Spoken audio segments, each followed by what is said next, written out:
Hi, Dan with 3D Auto Repair here. Today we're looking at a 2017 Chevy 3500 with a new L5P Duramax in it.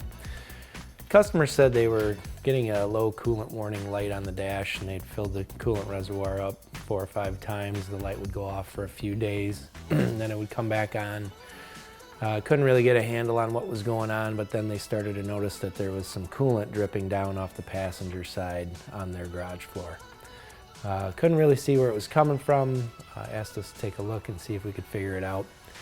After a little bit of diagnostic time, we took the inner fender liner out and got a really good look at the where the head gasket would be on the passenger side, and noticed that there was in fact an external leak coming out of that head gasket area.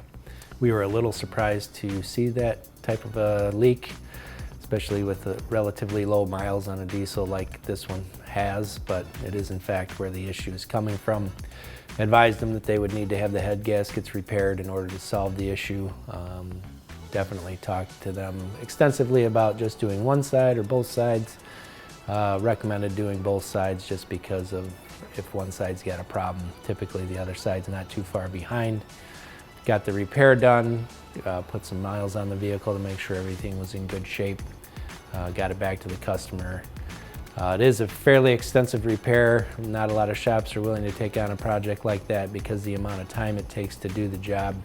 But a 3D Auto Repair, that's nothing that we're too shy about. We're happy to take on those big jobs and get your vehicles back on the road. So if you have a vehicle that's got a coolant leak, you're not quite sure where it's coming from, we do have some extensive testing procedures to make sure we can really narrow down where those leaks are coming from. So if you have something like that going on, you're not quite sure where your leak's coming from, please feel free to give us a call. We'd be happy to take a look at it for you. My name's Dan. Thanks for watching. Look forward to seeing you at the shop. And please share this video so other people can get this information.